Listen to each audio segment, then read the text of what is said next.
Bonjour, à présent je vais parler de la trigonométrie et expliquer l'essentiel de la théorie en trois capsules différentes, à commencer par le triangle rectangle. De quoi parle la trigonométrie? Elle détaille la relation entre les angles et les longueurs.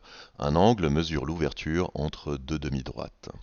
Parmi les applications qui sont très nombreuses, on trouve l'optique, l'acoustique, l'électronique ou la mécanique quantique. On peut citer des objets ou des théories comme les lunettes de vue et astronomiques pour observer les étoiles et le cosmos, la photographie, la production et propagation des sons comme la voix, les microprocesseurs ou encore prévoir les marées. L'objectif est d'introduire la trigonométrie par l'étude du triangle rectangle, parce que c'est la forme la plus simple, et ensuite d'étendre au cercle trigonométrique et au triangle quelconque les principes de la trigonométrie. Les angles sont importants car ils permettent de s'orienter. Pour changer de direction, il faut tourner, et pour mesurer la quantité dont on tourne, il est naturel d'utiliser les angles. Un angle est généralement défini par deux demi-droites. J'ai une demi-droite ici, une demi-droite là, ou deux segments si vous préférez. On mesure l'ouverture qui vaut 33,69 degrés. L'ouverture peut être mesurée ici ou là, c'est la même. Dans un triangle quelconque, j'ai trois angles. La somme des angles dans le plan vaut 180 degrés. Vous pouvez le vérifier avec les valeurs numériques. Et chaque angle représente bien l'ouverture entre deux côtés. Par exemple, ce côté-ci et le côté là, l'ouverture vaut 33,69 degrés. Lorsque tu tournes sur toi-même et effectues un tour complet, tu auras parcouru un cercle et décrit un angle de 360 degrés. Si on cherche à mesurer les angles dans un cercle, comment est-ce qu'on fait? Toujours à partir de deux segments. J'ai le segment bleu qui est fixe, horizontal, donc le segment horizontal bleu est fixe, et l'autre segment qui joint le centre du cercle à un point qui se déplace sur le cercle va servir à mesurer l'angle bleu de 140 degrés ici. Mais on voit que dans un cercle, on peut mesurer l'angle de deux manières différentes selon le sens dans lequel on va. Si je pars de ce point-là et que je tourne dans ce sens-là, je mesure un angle de 140 degrés. Si je pars du même point ici et que je tourne dans l'autre sens, je vais mesurer un angle de 220 degrés. La somme des deux vaut toujours 360. C'est simplement une convention pour décider de quel est le sens dans lequel on tourne. En trigonométrie, on a défini un sens trigonométrique auquel on a attaché le signe plus. Donc lorsqu'on tourne dans ce sens-là, on mesure les angles positivement et j'aurai un angle de plus 140 degrés. Si je veux me référer à cet angle-là, eh bien je tourne dans le sens contraire, je vais attacher un signe moins et j'aurai un angle de moins 220 degrés pour indiquer le sens dans lequel je tourne. Alors, le sens trigonométrique va dans le sens contraire des aiguilles d'une horloge.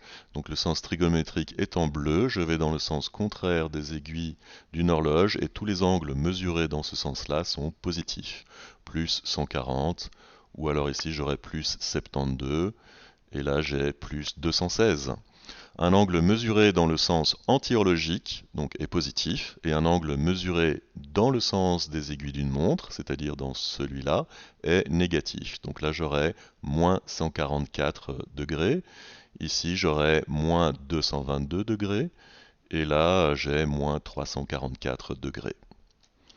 Dans les formules de trigonométrie, il sera régulièrement question de côté opposé et de côté adjacent à un angle. Qu'est-ce que ça donne adapté au triangle rectangle? Eh bien, voici le triangle rectangle. Quel est le côté opposé à alpha? Le côté opposé à alpha, c'est celui qui est en face. Donc c'est petit a. Le côté opposé à bêta est en face de bêta, c'est petit b. Et le côté opposé à gamma est en face, c'est petit c. On peut noter aussi que si je parle de l'angle bêta, eh bien, il est défini comme étant l'ouverture entre le côté A et C. Le côté opposé, c'est celui qui reste. Donc B est opposé à bêta. Pour le côté adjacent, comment est-ce que ça fonctionne? Si je choisis l'angle gamma, quel est le côté adjacent à gamma? Je vois que gamma est l'ouverture entre deux côtés. L'hypoténuse d'une part, eh bien ce n'est jamais l'hypoténuse, c'est l'autre. Donc B est adjacent à gamma. Si j'avais pris bêta, ça aurait donné ceci. Donc j'ai l'angle bêta qui est défini comme étant l'ouverture entre l'hypoténuse, ce n'est pas celui-là, ça va être l'autre. Donc C est adjacent à bêta et B est adjacent à gamma. Le seul problème qui va se poser, c'est le côté adjacent à un angle droit. Je vois que alpha est un angle droit. Quel est le côté adjacent à alpha?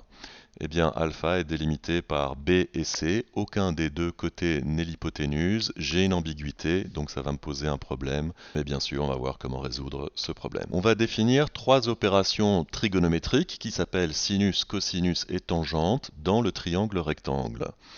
Je vous avais dit en introduction que c'est la mise en relation entre un angle. Vous voyez que j'ai pris l'angle bêta ici, à chaque fois, la mise en relation entre un angle et des longueurs. Donc j'ai l'angle bêta et là j'ai deux longueurs, A et B. L'angle bêta, deux longueurs, C et A. L'angle bêta, deux longueurs, B et C. Comment est-ce que ça fonctionne? Eh bien, le sinus d'un angle dans le triangle rectangle est défini comme étant le rapport du côté opposé à l'angle par l'hypoténuse. Donc, si j'écris sinus de bêta, où est-ce que se trouve bêta? Ici. Le côté opposé est là, c'est B, divisé par l'hypoténuse, qui est ici sur A. Et si j'applique la formule pour la tangente de bêta, eh bien, bêta se trouve ici. Le côté opposé, c'est toujours B, mais le côté adjacent, c'est celui-là, C. Et je retrouve les formules. Je peux aussi prendre un autre angle. Je peux essayer de calculer le cosinus de gamma. Dans ce cas-là,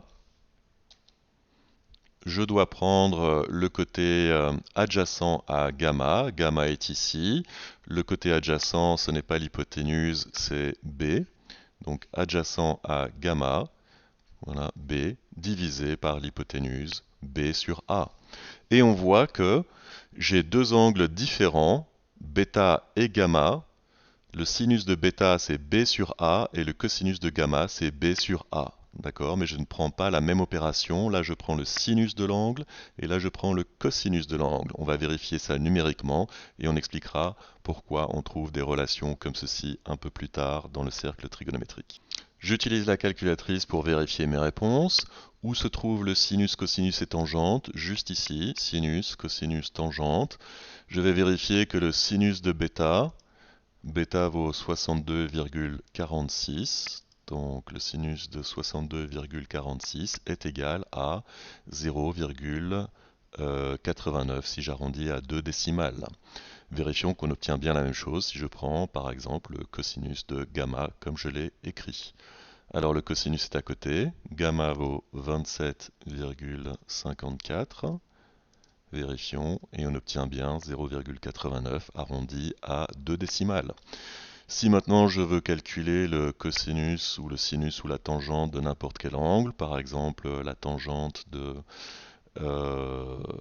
gamma, alors j'écris voilà tangente de 27,54 degrés.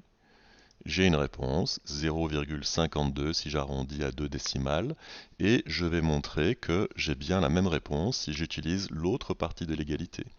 Donc j'ai tangente de gamma qui est égale à, je dois prendre la définition, le côté opposé à gamma c'est C, le côté adjacent c'est B, donc j'aurai d'une part que la tangente de 27,54 degrés doit bien être égale à 5,12 sur 9,82.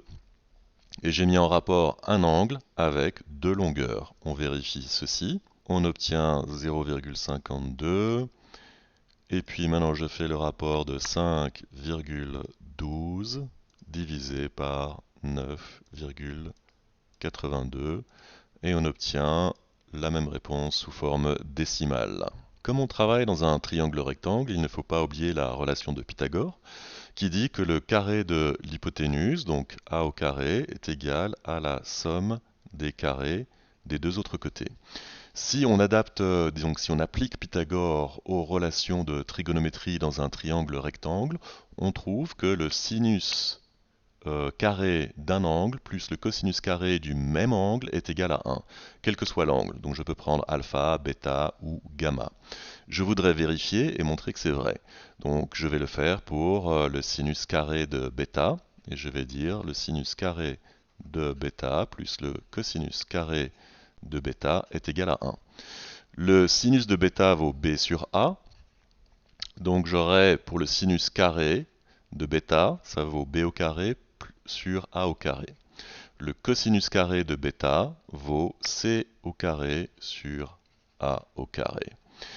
Et ceci doit être égal à 1. Si je multiplie les deux membres de mon équation, donc à gauche et à droite par a au carré, je vais trouver b au carré plus c au carré est égal à a au carré. Je viens de retrouver Pythagore. Et donc Pythagore appliqué à un triangle rectangle en utilisant la trigonométrie nous donne ce qu'on appelle la relation fondamentale de la trigonométrie ou l'identité fondamentale trigonométrique. N'oublions pas non plus que le plus grand côté d'un triangle rectangle est l'hypoténuse, et ça veut dire, d'après les définitions, que le sinus et le cosinus seront toujours inférieurs à 1. En effet, à chaque fois, pour le sinus, au dénominateur, j'ai l'hypoténuse, qui est le plus grand côté du triangle, et j'ai aussi l'hypoténuse au dénominateur pour le cosinus. Donc ça veut dire que la fraction est plus petite que 1 dans les deux cas, et donc sinus et cosinus seront maximum égal à 1. Il n'y a pas de limitation pour la tangente, qui est d'ailleurs, la tangente, on peut l'écrire d'une autre manière, et vous verrez que c'est le rapport du sinus de l'angle divisé par le cosinus de l'angle. Qu'est-ce que sont les opérations trigonométriques réciproques et pourquoi j'en ai besoin? Par exemple, pour résoudre des équations, si on me dit que sinus de alpha est égal à 0,1, comment est-ce que je ferais pour isoler alpha et donner la réponse? Quel angle représente alpha? Eh bien, comme d'habitude, pour chaque opération, il existe une réciproque. Cela permet notamment de résoudre les équations. Si je pense à la multiplication, l'opération réciproque est la division. Ça fonctionne comme ceci. Je prends un nombre que je multiplie par un autre nombre de mon choix, par exemple 4, donc j'ai choisi 2. Je multiplie par 4, j'obtiens 8. Comment est-ce que je fais pour revenir au nombre de départ? Eh bien, je prends son opération réciproque qui est la division. Je divise par 4. Concrètement, dans la résolution d'équations, ça donne ceci. Si j'avais une équation du genre 4x égale à 8, comment est-ce que je fais pour isoler 8? Je vois que là j'ai un produit, une multiplication. L'opération réciproque c'est diviser par 4. Comme j'ai une égalité, je dois effectuer l'opération des deux côtés. Et ça me permet finalement d'isoler x et d'écrire que x est égal à 2. Alors l'équivalent pour la trigonométrie me donnera ceci. J'ai un angle de départ, 30 degrés par exemple. Je vais prendre le sinus, le cosinus ou la tangente. Ici je choisis sinus. Et donc sinus de 30, l'opération sinus, qui va me donner une réponse. Et comment est-ce que je ferai pour revenir de la réponse vers l'angle? Eh bien, je vais prendre l'opération réciproque.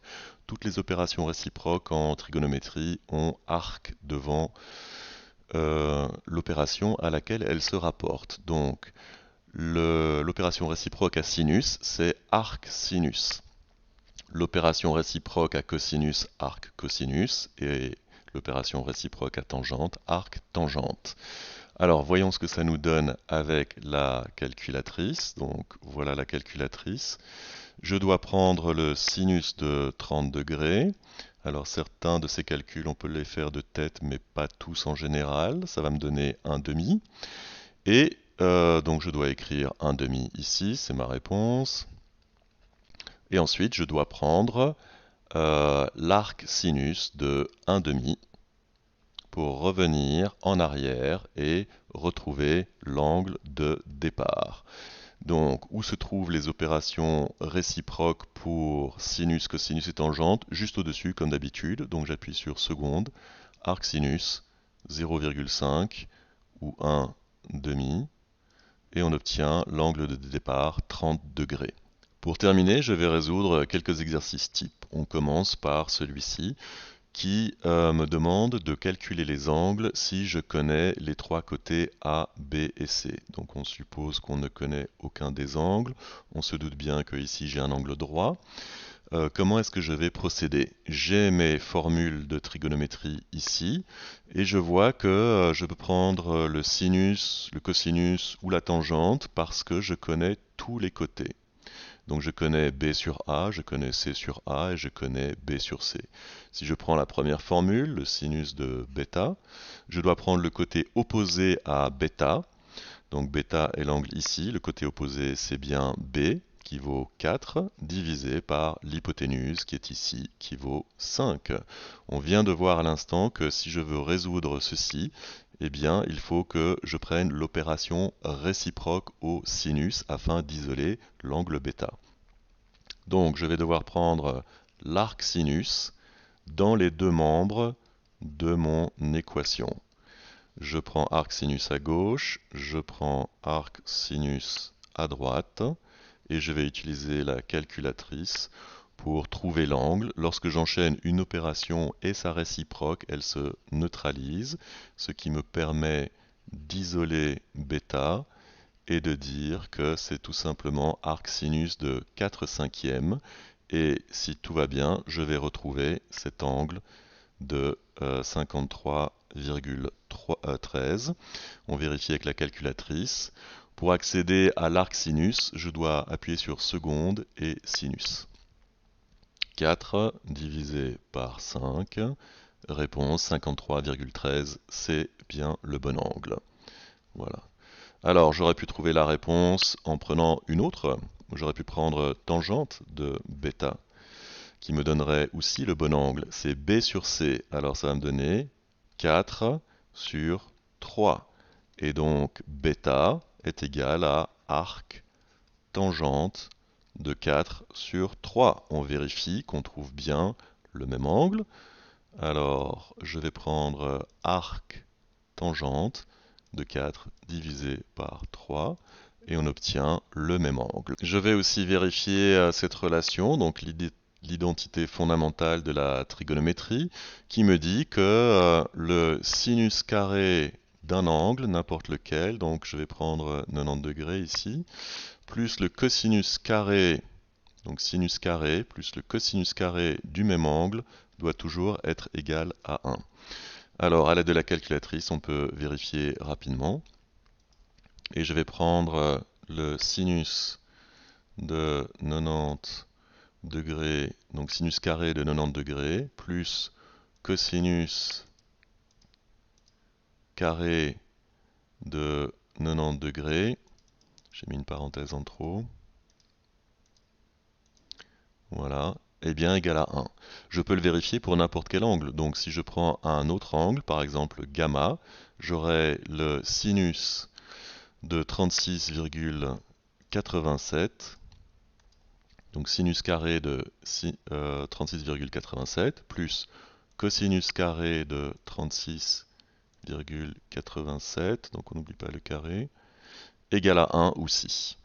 Alors, simplement une observation, si je reviens à la définition du sinus et du cosinus, le sinus de 90 degrés, c'est le côté opposé à alpha. Le côté opposé, c'est l'hypoténuse. Ça va être A divisé par l'hypoténuse. Et là, je vois que le sinus de 90 degrés est égal à 1.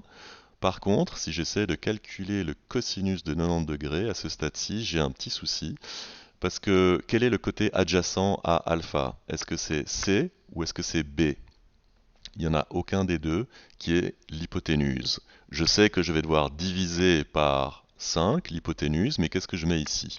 Comme j'ai une indétermination, eh bien ça va donner 0. Vous demandez à la calculatrice de vous donner la valeur du cosinus de 90 degrés, ça vaut bel et bien 0. On pourra mieux expliquer ce numérateur qui vaut 0 dans le cercle trigonométrique. Autre type d'exercice, je connais l'hypoténuse, donc ici, et un angle non droit, par exemple bêta. Donc je ne connais pas les autres grandeurs et je dois essayer de les calculer. Je veux trouver B, je pourrais prendre la première formule ici, par exemple, parce que je vois que le sinus de bêta, c'est-à-dire le sinus de 53,13, donc je connais l'angle, c'est égal à b, que je cherche, divisé par l'hypoténuse que je connais. Il ne me reste qu'à isoler b, et j'aurai 5 fois sinus de 53,13, je fais 5 fois sinus de 53,13 degrés, et ça me donne presque 4, qui est bien la valeur de b. Si on regarde, c'est ce que j'avais choisi. On pourrait aussi trouver c si on voulait. Par exemple, où est-ce que c apparaît? Dans le cosinus et dans la tangente. Alors, si je prends tangente, par exemple, la tangente de bêta, 53,13 degrés, est égale à b sur c. Donc maintenant, j'ai calculé b, je le connais. C'est 4 divisé par c. J'isole c et je vais trouver 4 fois tangente de 53,13 degrés. Vous pouvez vérifier. Donc on avait calculé b et maintenant on obtiendra c et vous verrez que c'est quasiment égal à 3 dû aux erreurs d'arrondi. Dernier exercice, comment est-ce que je pourrais par exemple calculer la hauteur d'un arbre ou d'une montagne ou d'un bâtiment? J'ai une personne, donc je me trouve ici, je mesure 1,80 m, je mesurais la distance qui me sépare donc de mes pieds au pied de l'arbre qui vaut 10,21 m, et puis j'ai un appareil pour mesurer les angles qui fonctionne comme un rapporteur. J'ai mesuré un angle de 72 degrés. Alors j'ai repris toutes les informations sur ce petit schéma. Je vois que j'ai un triangle rectangle ici, un petit, et puis j'ai un grand triangle rectangle qui est là aussi. Je vais opérer dans le petit triangle rectangle parce que c'est là où je connais le plus grand nombre de grandeurs. J'ai l'angle de 72 degrés et je connais la base du petit triangle rectangle. Dans un premier temps, je vais chercher h, et une fois que j'aurai h, il ne me restera plus qu'à ajouter ma taille, 1,80 m, pour connaître la taille de l'arbre. Alors, comment est-ce que je procède? Eh bien, j'ai toujours mes formules de trigonométrie ici, et il faut que je choisisse celle qui me permettra de calculer h. Laquelle je vais choisir? Eh bien, ça dépend de ce que je connais. Je connais cet angle, et ce que je cherche, c'est le côté opposé. Donc il faut que je prenne une formule dans laquelle il y a le côté opposé à l'angle. Ça me laisse soit le sinus, soit la tangente. Je ne vais pas prendre le sinus parce que je ne connais pas l'hypoténuse ici. Par contre, si je prends la tangente, ça fonctionne parce que je connais le côté opposé. Donc le côté opposé c'est h, c'est ce que je cherche, mais je connais le côté adjacent qui vaut 10,21 m. Alors si j'écris tangente de 72 degrés, ça me donne le côté opposé h que je cherche, divisé par 10,21 m. Il ne me reste plus qu'à isoler h, et je vais trouver 10,21 fois tangente de 72 degrés, qui va me donner la hauteur que je cherche, 10,21 fois tangente 72 degrés. Ça me donne une hauteur de 31,42 mètres. Et à cette hauteur, j'ajoute 1,80 m pour trouver la hauteur totale de l'arbre. Et vous verrez que l'arbre vaut alors 33,22 mètres si je m'arrête à la deuxième décimale. Voilà, c'est tout pour la première partie.